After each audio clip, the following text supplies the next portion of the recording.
Au mec silencieux de la classe. Je revis ce moment sans cesse, le moment où Loïc m'a lâché la main, le moment où j'aurais dû la serrer plus fort. C'était censé être un vendredi normal. Monsieur Carter adotait ses équations du second degré pendant que j'envoyais un texto à Loïc pour lui parler de mes projets du week-end. Plus que 2 heures avant la liberté, et personne ne l'avait vu venir. Ryan avait toujours été étrange, silencieux, tapis dans les coins, fixant les gens un peu trop longtemps. C'était juste un élève bizarre comme les autres dans notre lycée. On se moquait de lui, mais j'essayais d'être gentil. On a échangé des sourires à plusieurs reprises dans le couloir jusqu'à ce que Loïc me dise qu'il avait des ondes étranges et j'ai arrêté de le regarder. Puis il s'est perdu dans l'ombre. Et puis, l'interphone du lycée s'est activé. Attention, c'est le confinement, c'est pas un exercice. Veuillez vous rendre immédiatement aux zones de sécurité désignées. Au début, personne ne bougea, puis j'ai vu Ryan passer en courant devant notre porte, un énorme couteau à la main. Ses mains étaient rouges. Le couteau de chasse qu'il tenait brillait sous les néons. Mais ses yeux, mon Dieu, ses yeux étaient complètement vides. Des flaques noires qui semblaient absorber la lumière environnante. Ses lèvres étaient courbées en un sourire qui me donne la chair de poule. Quelqu'un criait. Monsieur Carter se précipita vers la porte. « Elle est coincée !» cria-t-il paniqué. Bang! Ryan claqua la porte en riant, un rire aigu et enfantin qui ne correspondait pas au sang qui maculait son visage. « Laisse-moi entrer !»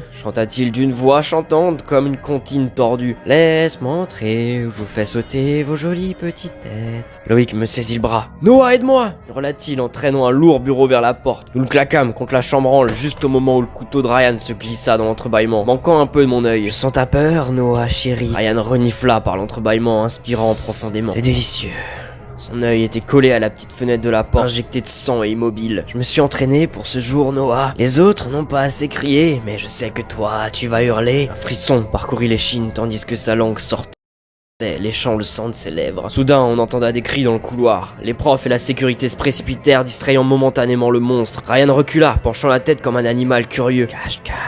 murmura-t-il. « Prêt ou pas maintenant ?» siffla Loïc et nous arrachâmes le bureau et nous enfûmes. Le couloir était un cauchemar. Les arroseurs automatiques arrosaient tout, rendant le sol glissant d'une eau rosâtre. Les empreintes de mains sanglantes maculaient un mur où quelqu'un s'était traîné. 2 étudiants de première année se blottissaient près des casiers, serrant leurs blessures sanglantes. Il nous coupa et se contenta d'observer, l'un d'eux gémissant. Disait quelque chose sur l'amour de notre douleur. À mi-chemin du couloir, j'ai vu Ryan immobile à l'autre bout, le couteau levé, la tête penchée avec cet angle anormal. Il a retiré son sweat à capuche, relevant un gilet couvert de fils et de paquets gonflés. « Fini de courir !» m'a-t-il crié d'une voix résonnante, puis doucement, presque intime. « J'ai besoin de voir en toi, Noah. » Nous avons couru. Loïc a glissé et s'est écrasé contre les casiers. Avant que je puisse l'aider, Ryan était là, se déplaçant à une vitesse anormale, tranchant comme un couteau. Je jure que ses pieds touchaient à peine le sol. J'ai arraché un extincteur du mur, je l'ai balancé, heurtant l'épaule de Ryan. Il a même pas bronché, il a juste souri plus largement. « Ça chatouille !» Il a ri, les yeux dilatés. « Tu veux voir à quoi ressemble la vraie douleur ?» Il s'est jeté sur Loïc, qui a esquivé la lame de justesse. On a atteint alors la sortie de secours. Par la fenêtre, des lumières rouges et bleues clignotaient. Les secours attendaient. Loïc se tournait vers moi, le visage blême de terreur. « Vas-y en premier !» dit-il d'une voix tremblante. « Non,